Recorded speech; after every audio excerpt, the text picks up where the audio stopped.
welcome to Cricket World TV. Yes, it's still IPL time. John joins me once again, John. Hello, Jim. Now then, Kolkata Knight Riders and the Mumbai Indians, they've been involved in another game. Is it 15th or something in a minute? Around about that, there's a lot of games being played. East v West, two massive cricketing centres in India. And this time, it is Mumbai who won. They won by 7 wickets and they go to the top of the table. Now, compared to other matches we've seen in the IPL even more recently, not an overly high-scoring game, but I think, to be fair, the wicket had something to do with that. Definitely, the wicket was gripping a bit, and it wasn't quite so easy for the players just to sort of stand back, play through the line, and get value for their shots. Chris Gayle was opening up for the Kolkata Knight Riders, along with Sourav Ganguly. Both men struggled. Gayle, I think you can excuse a little bit more. I say he struggled. He still went on to score 75, but he took 60 balls to get there, which shows how the game's developed. We're calling that rather slow almost. But for Chris Gayle, definitely. That's his first game. He's only arrived in the country a couple of days ago, so we can forgive him. I think he's going to improve. Just talking about the Kolkata Knight Riders innings in a little bit more detail. Gayle, as I say, made 75. Ganguly struggled a little bit for his 31. The innings was given some much needed impetus by Ome Shah. He made 31 in 24 balls. A couple of wickets for Zahir Khan, but really, for me, the outstanding bowler was Harbhajan Singh. 4 overs, 1 for 17. It really did have a lot in it for the slow bowlers, and Harbhajan is one of the best slow bowlers out there. So, not a huge asking rate, and interestingly, that's only 3 wickets down, so I think a lot of the players there are thinking, don't get out, we don't want to get rolled here, but try and get runs on the board. Absolutely, it happened in the Kolkata Knight Riders' previous game, where they were only about, I think they were 3 or 4 down when they lost chasing, but they lost by 30 runs. It was a sort of strange sort of innings, so they got some work to do, the Kolkata Knight Riders.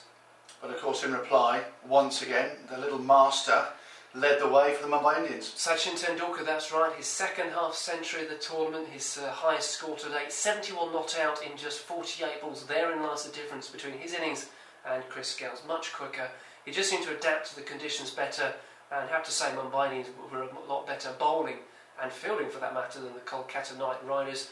They were left to rue the chance that they put down the Kolkata Knight Riders. You're going to drop anyone, don't drop Tendulkar, which is exactly what Murali Kartik did. Sarab Tiwari, mentioned for him, he played a wonderful knock at 30, just with a little bit of pressure building in the middle overs. He came in and made a very quick 30, including taking 14 off of one Ishant Sharma over. So well played to him, but they got home with 9 balls to spare in the end.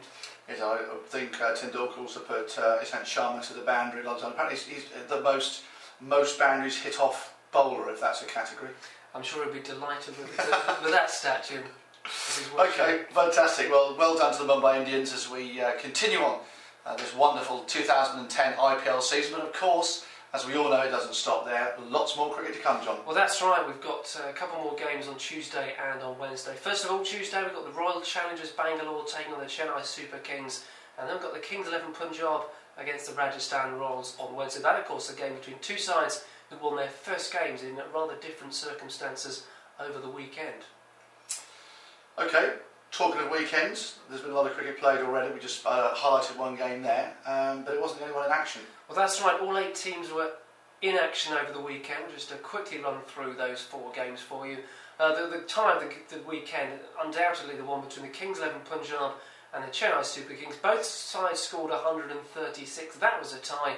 We had a super over. We had sixes. Kings 11 Punjab have been all out of the game until the last over of the regulation game, won the super over to take their first win.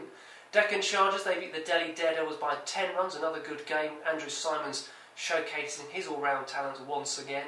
The Rajasthan Royals, they beat the Kolkata Knight Riders by 34 runs, that was their first win. Game I mentioned a little bit earlier, Kolkata Knight Riders, strange sort of run chase, never really got going. And then the Royal Challengers Bangalore, another majestic innings from Jacques Kallis.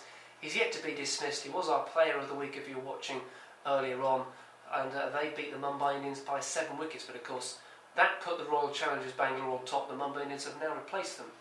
Fantastic. Okay, well that's about, I think, one of the biggest roundups we've had to date.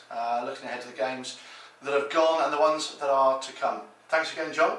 No problem, Jim. And once again, we look forward to seeing you here again on Cricket World TV.